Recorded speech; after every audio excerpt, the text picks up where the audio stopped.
Honourable Senators, Honorables sénateurs, je prends la parole aujourd'hui pour parler en deuxième lecture du projet de loi C5, loi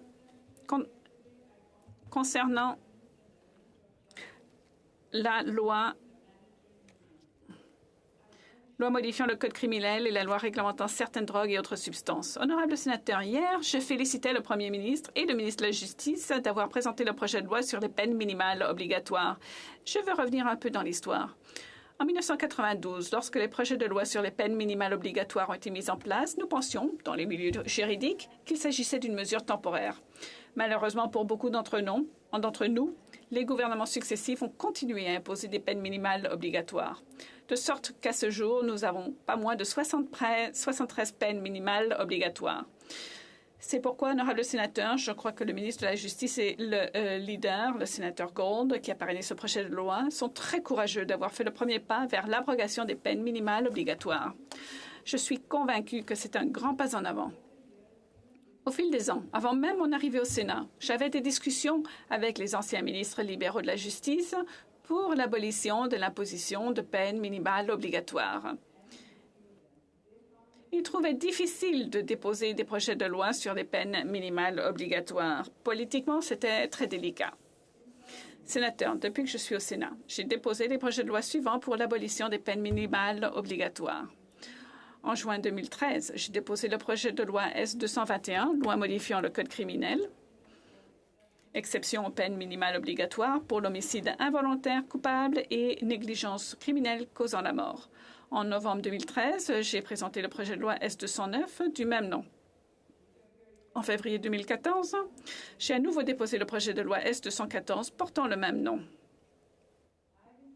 J'ai présenté au total 3 projets de loi, dont le dernier en 2014.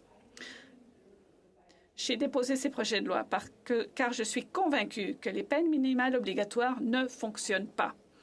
En tant qu'avocate, j'ai vu comment ces peines minimales obligatoires anéantissaient mes clients et leurs familles et que cela n'aidait pas la société. En effet, habituellement, avant 1992, lorsqu'une personne décidait de plaider coupable, le juge était alors tenu de suivre les principes de détermination de la peine suivants en fonction des réponses aux questions suivantes. Premièrement, quelle est la loi applicable? Deuxièmement, quel crime a été commis? Et troisièmement, quelle a été la gravité du crime? Enfin, quelles sont les circonstances du contrevenant? Au Canada, les paragraphes 718.1 et .2 de notre Code criminel sont clairs. Le paragraphe 718.1 précise que la peine doit être proportionnée à la gravité de l'infraction et au degré de responsabilité du contrevenant. Ensuite, le paragraphe 718.2 expose certains des autres principes à suivre dans la détermination de la peine, ainsi que les circonstances aggravantes ou atténuantes à prendre en compte dans la détermination de la peine. L'un des facteurs les plus importants que les juges sont tenus d'examiner est l'identité de l'auteur du crime et les facteurs qui ont pu contribuer à la criminalité. Ensuite, le juge doit examiner les circonstances de la personne qui comparaît devant eux. Concernant la proportionnalité de la peine, l'article 718.1 du Code criminel la définit comme le principe fondamental de la détermination de la peine. Toutes les peines doivent être proportionnelles à la gravité de l'infraction et au degré de responsabilité. En d'autres termes, une peine doit être à la mesure des circonstances du crime.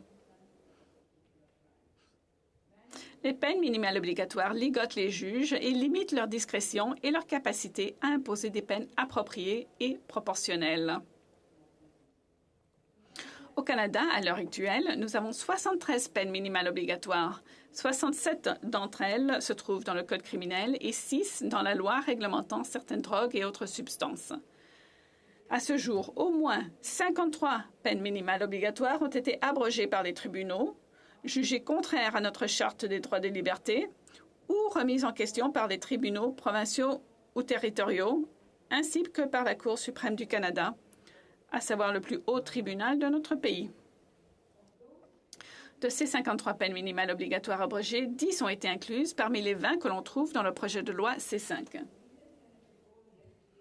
Le leader, le sénateur Gold, a parlé hier avec éloquence de la discrétion des juges et de la proportionnalité des peines. Et au fil des ans, nous avons tous parlé de la discrétion judiciaire et de son importance. Aussi, je ne m'y attarderai pas. Le fait est que si nous confions que nos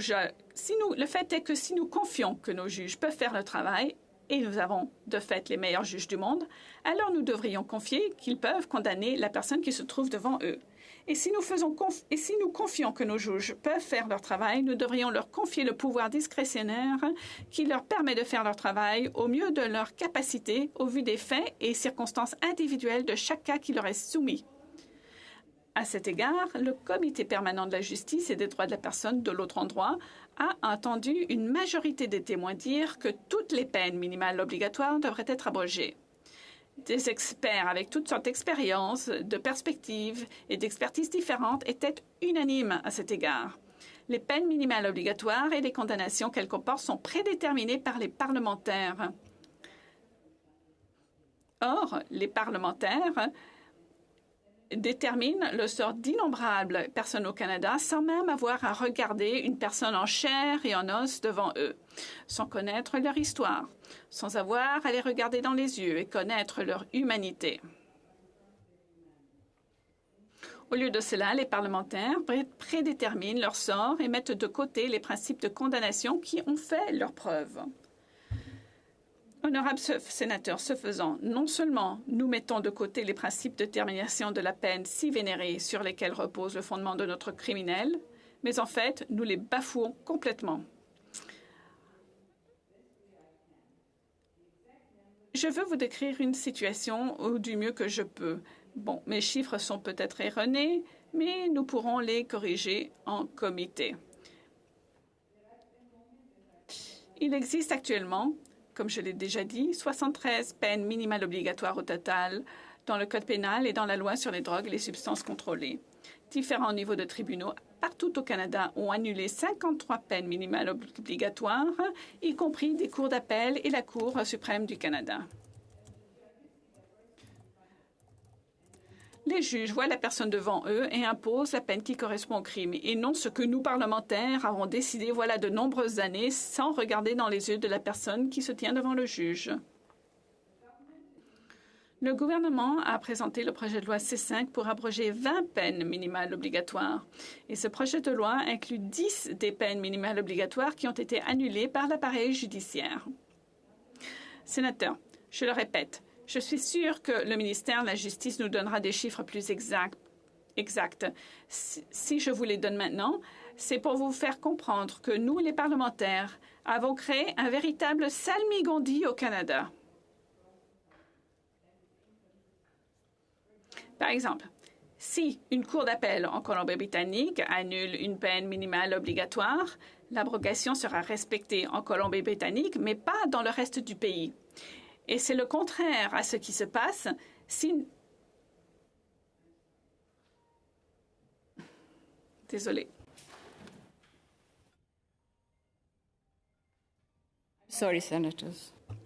Désolée. Mais c'est le contraire qui se passe si une peine minimale obligatoire est annulée par la Cour suprême du Canada ou le gouvernement du Canada. Je tiens à le répéter. Nous nous sommes retrouvés avec un véritable salmigondis au Canada. Et, en comité, à la troisième lecture, nous allons devoir trouver un moyen de résoudre cette confusion. Je suis d'accord avec le leader, le sénateur Gold, qui nous dit que nous ne devons pas ambitionner. Toute ma vie, j'ai fait de la politique et je comprends d'expérience personnelle les réalités de l'abrogation des peines minimales obligatoires. C'est pourquoi, lorsque le leader dit que nous ne devons pas ambitionner, je comprends ce qu'il dit. Et c'est pourquoi nous devrons, en comité ou en troisième lecture, trouver un moyen créatif de résoudre la confusion qui règne. Je le répète une fois de plus, nous avons actuellement 73 peines minimales obligatoires en vigueur dans le droit canadien. Les tribunaux en ont annulé 53 et le projet de loi C5 en abrogera 20 de plus. Parmi ces 20 peines minimales obligatoires, 10 peines minimales obligatoires ont été annulées par les tribunaux. J'ai hâte de poursuivre l'étude de cette question. Merci.